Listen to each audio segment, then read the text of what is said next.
¿Está habiendo tensiones de liquidez dentro del sistema bancario estadounidense? Y si es así, ¿qué los está provocando y cuáles podrían ser sus consecuencias? Veámoslo.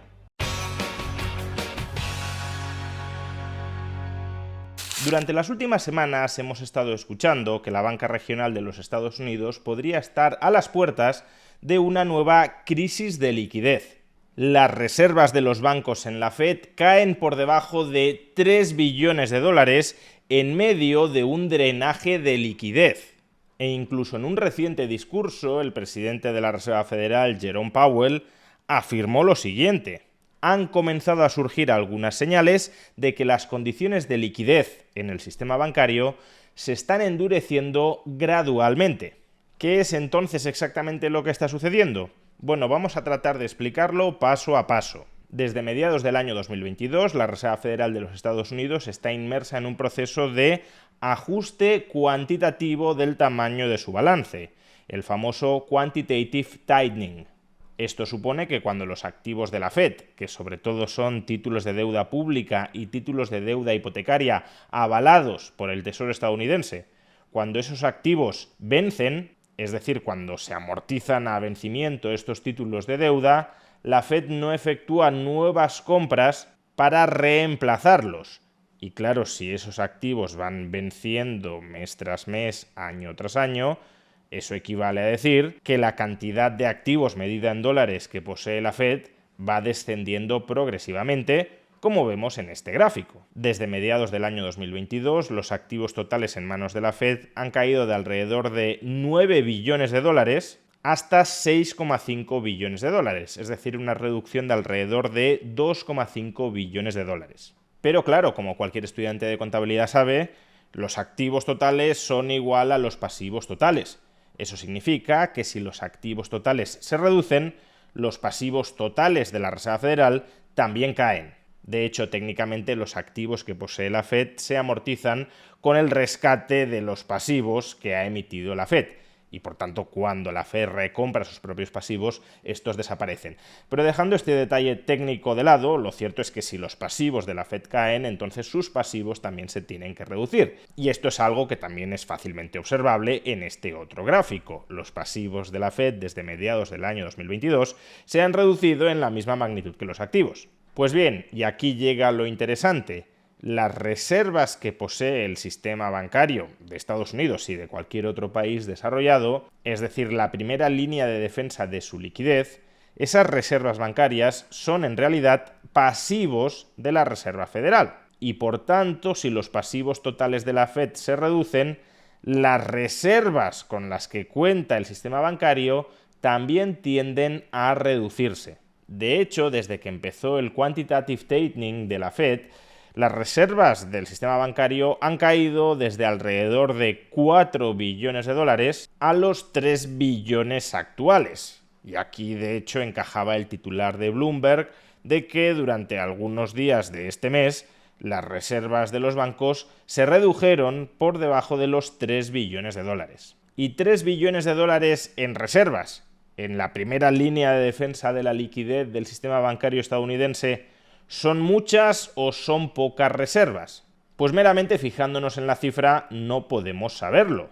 La abundancia o escasez relativa de reservas depende no solo de la oferta de reservas, sino también de su demanda. Aunque la cifra de 3 billones de dólares en reservas nos pueda parecer exagerada, un volumen altísimo de reservas, si la demanda de las mismas por parte del sistema bancario es superior, pues entonces habrá una escasez relativa de reservas y por tanto de liquidez. La oferta de reservas es observable, es este número que hemos mencionado antes, 3 billones de dólares en reservas, pero la demanda no es directamente observable. Entonces, ¿cómo podemos inferir si la demanda de reservas está muy por encima o muy por debajo de la oferta? Pues esencialmente en el precio de esas reservas en el mercado. Si el precio de alquilar, de pedir prestadas esas reservas se dispara, pues entonces es que la demanda supera la oferta. Si el precio de prestarlas se desmorona, entonces es que la oferta es súper abundante con respecto a la demanda. Aunque aquí más que fijarnos en un precio, tenemos que prestar atención a dos precios. y sobre todo a la relación que se establece entre esos dos precios. Por un lado, la Reserva Federal establece un tipo de interés al cual remunera las reservas que los bancos mantienen en la Fed, una especie de cuenta corriente remunerada para los bancos en la Fed. Ese precio se conoce como tipo de interés sobre reservas y es un tipo de interés que no fluctúa hasta que la Reserva Federal decide ajustarlo al alza o a la baja. Actualmente es del 4,15%.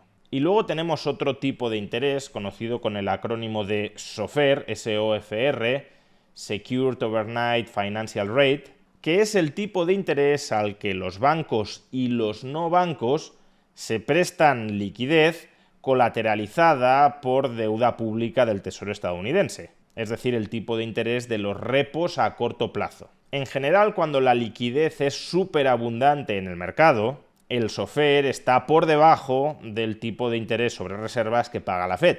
Los bancos se quedan con sus reservas remuneradas en la Fed al tipo de interés sobre reservas y los no bancos que tienen exceso de liquidez, como no pueden colocar ese exceso de liquidez propio en la Fed, remunerado al tipo de interés sobre reservas de la Fed, porque ese tipo de interés es solo para los bancos, compiten entre ellos por deshacerse de ese exceso de liquidez prestándolo a tipos de interés por debajo de aquel al que remunera la Fed las reservas. No muy por debajo, porque si fuera extraordinariamente por debajo, los bancos los pedirían prestados para recolocarlos en su cuenta corriente en la Fed y obtener la remuneración del tipo de interés sobre reservas, pero sí unos pocos puntos básicos por debajo. Eso es lo que sucede cuando la liquidez en el sistema financiero es abundante.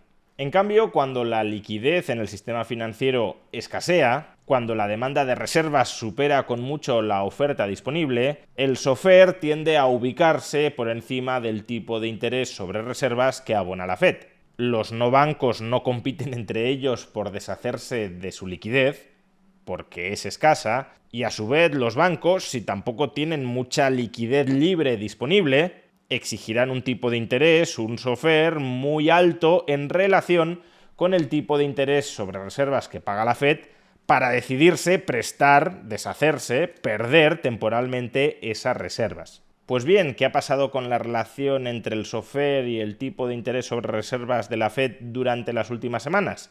¿Se ha ubicado el SOFR por debajo del tipo de interés sobre reservas de la Fed o por encima? Lo podemos comprobar en este gráfico del economista Jim Bianco. En la parte de arriba del gráfico observamos cuál ha sido el tipo de interés sobre reservas de la Fed y el SOFR en distintas fechas desde el año 2022. Y en la parte de abajo del gráfico se representa el spread, el diferencial entre estos dos tipos de interés.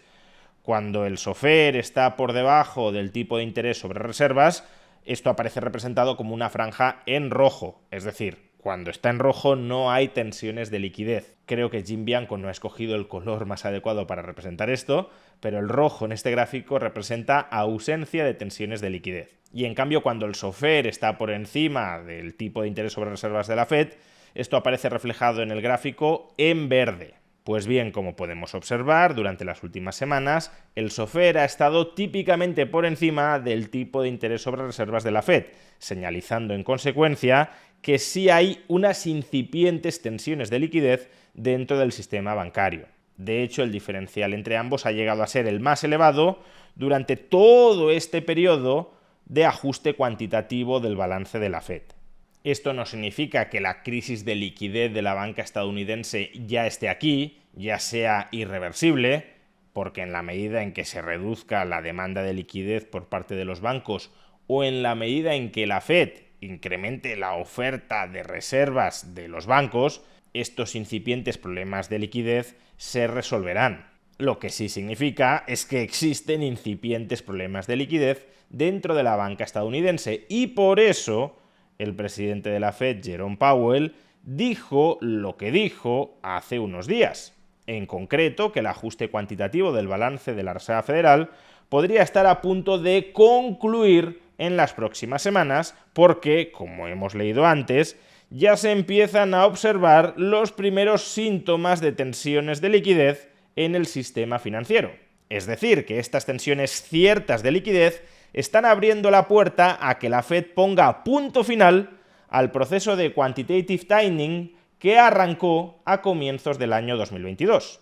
¿Y cuáles podrían ser las consecuencias de que la Fed, ante estos incipientes problemas de liquidez en la banca estadounidense, ponga fin al proceso de ajuste cuantitativo de su balance? Pues esto lo responderemos, analizándolo con más detalle, en un próximo vídeo.